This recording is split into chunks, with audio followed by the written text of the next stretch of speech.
There is a specific moment that happens in almost every relationship this person has ever had. It happens right after things start to feel good, right after someone gets close enough to actually matter, and in that exact moment, something in their brain quietly flips a switch and they start pulling away. Not loudly, not with a fight, just a slow, invisible retreat that the other person usually doesn't notice until it's already too late. If you know someone like this, or if you've caught yourself doing this, stay with me for the next few minutes because I'm about to show you exactly what's happening inside that person's mind, why it's happening, and how to spot it before it destroys another relationship. This is called avoidant attachment, and by the end of this video, you're going to see it everywhere. In your friends, in your family, maybe in yourself, and once you see it, you cannot unsee it.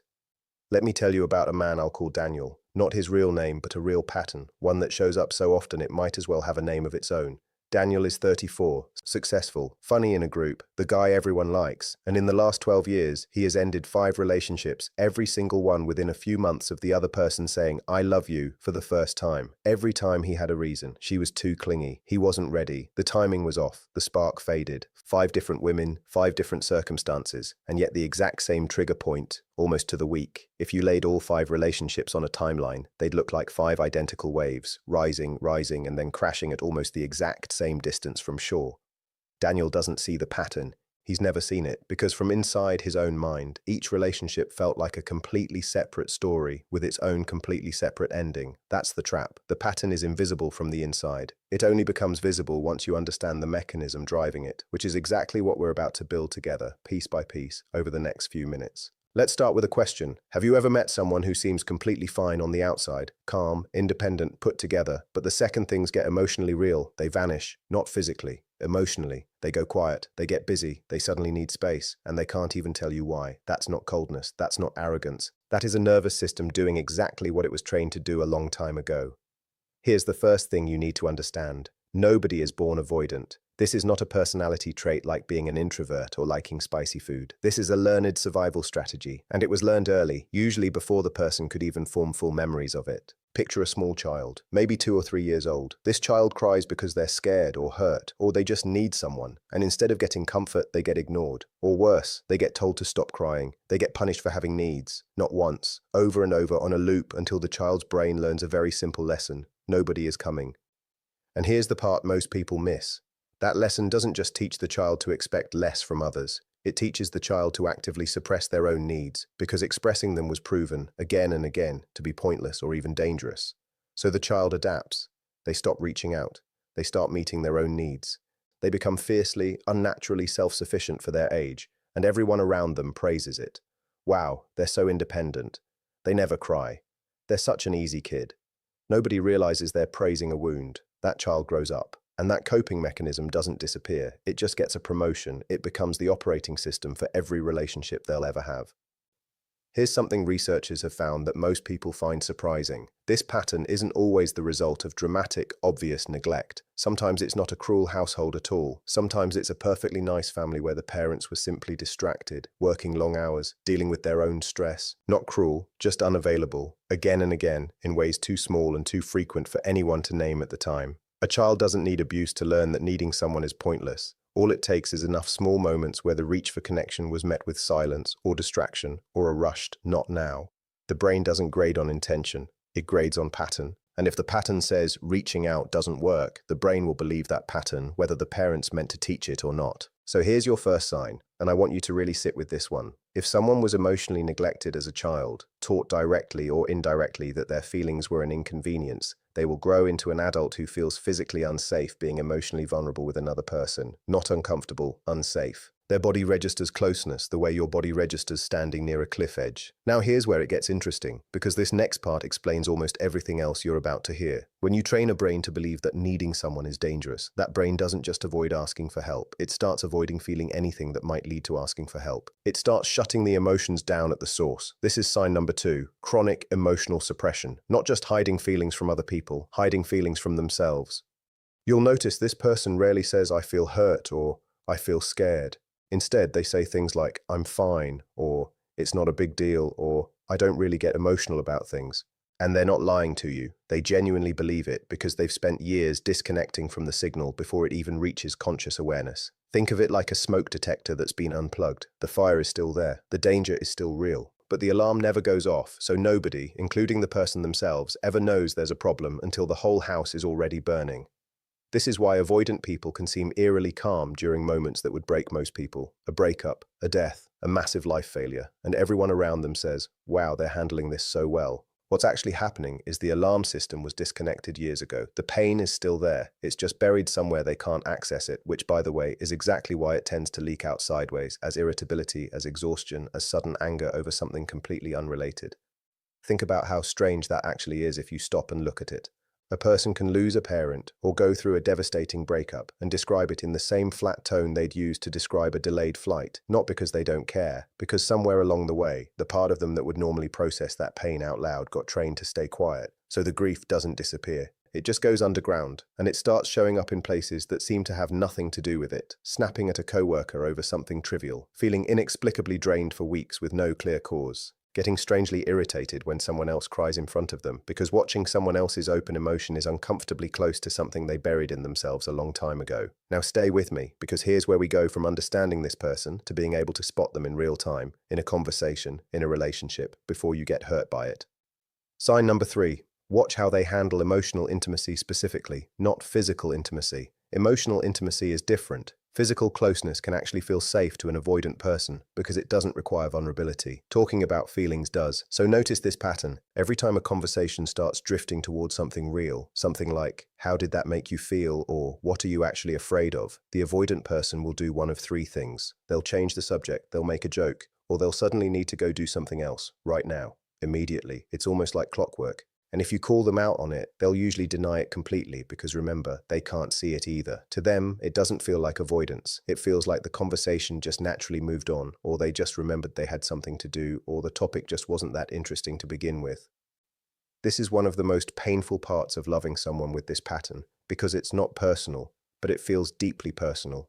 You're trying to get closer, and every single time, the door quietly shuts in your face with a smile, with no explanation, and you're left standing there wondering what you did wrong. You didn't do anything wrong. You got close. That's what triggered it. Now here's an open loop I want to plant for you, because we're going to come back to this in a few minutes, and it's going to change how you see this entire pattern. There is one specific moment, one specific type of event, where this avoidant behavior gets dramatically worse, almost overnight. Most people never connect the dots on this. I'll show you exactly what it is a little later, but for now, keep this question in the back of your mind. What happens right after things get really good? Hold on to that question. Really hold on to it, because when we get there, you're going to think back on this video and realize you've probably watched this exact moment happen in your own life or someone else's without ever knowing what you were looking at. Let's keep going, because sign number 4 is going to explain something that confuses almost everyone who deals with an avoidant person.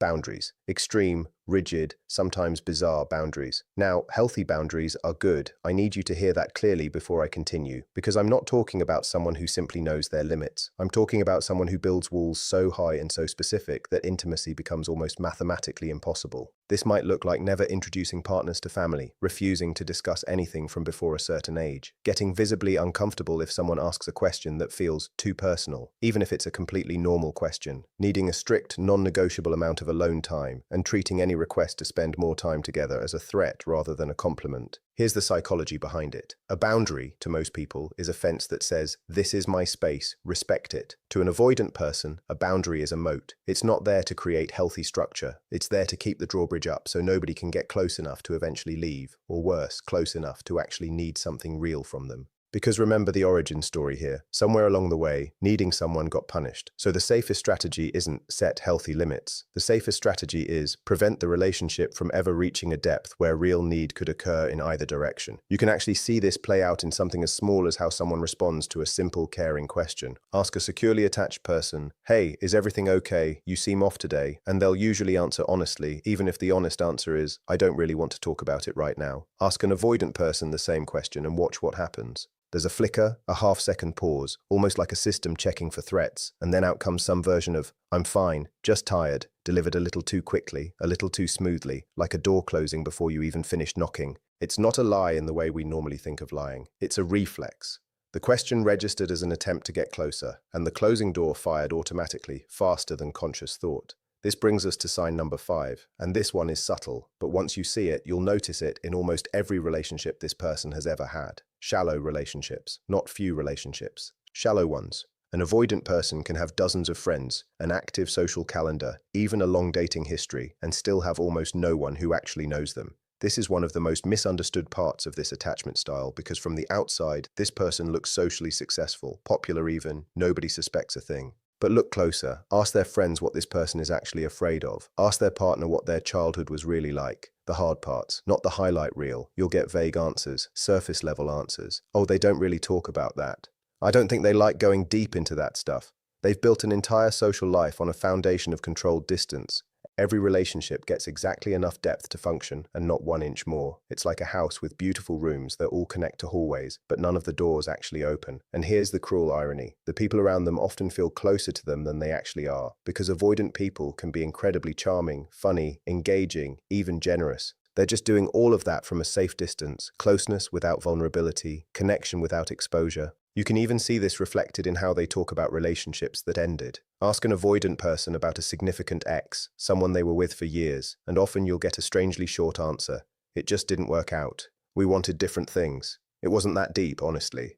Years of shared life, compressed into a sentence with no emotional texture at all, as if the relationship happened to someone else, in a movie they watched once and mostly forgot. That flatness isn't a sign that the relationship didn't matter. Often, it's the opposite. It's a sign of exactly how much it mattered, and exactly how much work is going into keeping that memory sealed off from anything that might actually hurt to feel. Now let's talk about sign number 6, because this is the one that gets celebrated by society the most, which makes it the hardest one for people to question: extreme independence. We live in a culture that worships self-sufficiency. I don't need anybody. I handle everything myself. I've never had to rely on anyone, and I never will. These get treated like badges of honor, and sometimes they are just healthy confidence. But there's a version of independence that isn't confidence, it's armor. And you can usually tell the difference by asking one simple question. Is this person choosing to be independent, or are they terrified of the alternative? A securely independent person can ask for help without feeling like they've failed. An avoidantly independent person would rather struggle alone for hours, sometimes days, than admit they need something from someone else. Not because they don't need it, because needing it feels like exposing a weakness that, somewhere deep down, they still believe will get them abandoned or rejected, just like it did the first time decades ago when nobody came. This is often rooted in a child being forced into independence far too early, a parent who was absent, emotionally or physically, a household where the child had to become the reliable one, sometimes even for the adults around them. That child never got to be a child. They became a tiny adult, and the tiny adult in them is still running the show today, decades later, still convinced that depending on anyone is a mistake waiting to happen.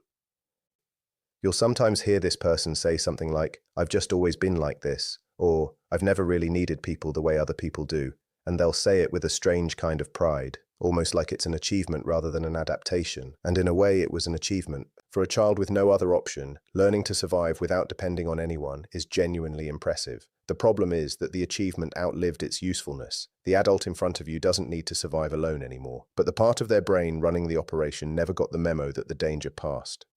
There's a particular kind of loneliness that comes with this, one that almost nobody talks about, because from the outside, it doesn't look like loneliness at all. It looks like strength. It looks like someone who has it all figured out. But underneath that competence is often a person who has never once let themselves fully lean on another human being, not because they don't want to, but because some very old, very young part of them still isn't convinced it's safe. Now here's sign number 7, and this one connects directly back to that open loop I planted earlier. Stay with me. Trust issues. Deep ones. Not the kind that comes from one bad relationship. The kind that existed before any relationship even started.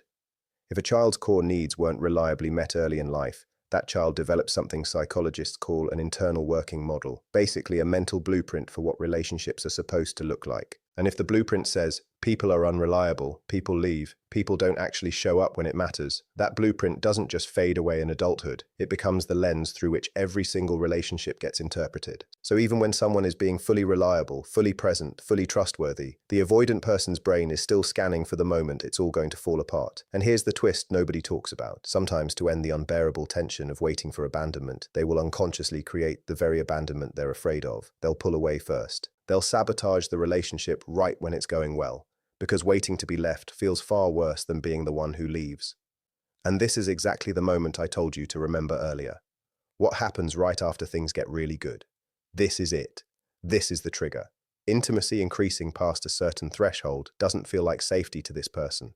It feels like danger, because the deeper the connection, the more devastating the eventual loss will be if history repeats itself. So the nervous system does what it was trained to do. It creates distance before the vulnerability can go any further. This is why you'll sometimes see an avoidant person suddenly grow cold, distant, or picky right after a relationship reaches a new level of closeness. A big declaration of love, moving in together, meeting the family. The relationship starts to feel real, and that's exactly when the exits start appearing in their mind. It's not because they don't care. It's often because they care more than they know how to safely handle. Go back to Daniel for a second, the man from the beginning of this video. 5 relationships, 5 identical crash points, always a few months after I love you. Now you have the tools to see what was actually happening. Daniel wasn't falling out of love on some kind of schedule. Daniel was hitting the exact depth of intimacy that his nervous system had flagged as dangerous territory, decades before he ever met any of these women. Every single time, without knowing it, he was protecting a version of himself that stopped needing protecting a long, long time ago. That's the tragedy hiding inside this pattern. It's not a lack of love. It's love running headfirst into an alarm system that can't tell the difference between the past and the present. And this brings us to the final sign, sign number 8. And honestly, this might be the most important one, because it explains the inner experience of what it's actually like living inside an avoidant mind. Relentless self-criticism and criticism of others. Here's what almost nobody tells you about this attachment style. It is exhausting to live inside. This isn't a person coolly floating through life unaffected by anything. This is a person whose inner voice has been trained, since childhood, to spot flaws before anyone else can. Their own flaws first, so they can fix themselves before they get rejected for them. And other people's flaws right behind that, almost as a defense mechanism, because if you can find a reason someone isn't good enough for you, you never have to face the terrifying possibility that you weren't good enough for them. This inner critic gets so loud, so constant, that it actually drowns out the parts of their mind that would normally notice good things. Their own strengths, other people's good qualities, positive moments in the relationship. All of it gets filtered out or minimized, while every flaw, every red flag, real or imagined, gets amplified to full volume. So when you're in a relationship with someone like this, and it starts to feel like nothing you do is ever quite enough, understand what's actually happening. You are not failing to meet a reasonable standard. You are up against an internal alarm system that was built to find reasons to create distance long before you ever walked into their life. Awareness is where this starts to change. Not therapy, not a 5-step fix, just awareness. The moment you can name what's happening in real time, this is the pattern, this is the old alarm going off, this isn't actually about right now, you create a tiny gap between the trigger and the reaction. And in that gap, for the first time, there's a choice. That choice, repeated enough times, is how an alarm system that was built decades ago finally, slowly, starts to learn a new lesson. That closeness isn't always the beginning of loss. Sometimes it can just be closeness. If this helped you understand someone in your life, or maybe helped you understand yourself a little better, that's exactly why I made this. Watch this next one, because it goes even deeper into how this pattern shows up specifically in romantic relationships, and what actually helps someone move through it.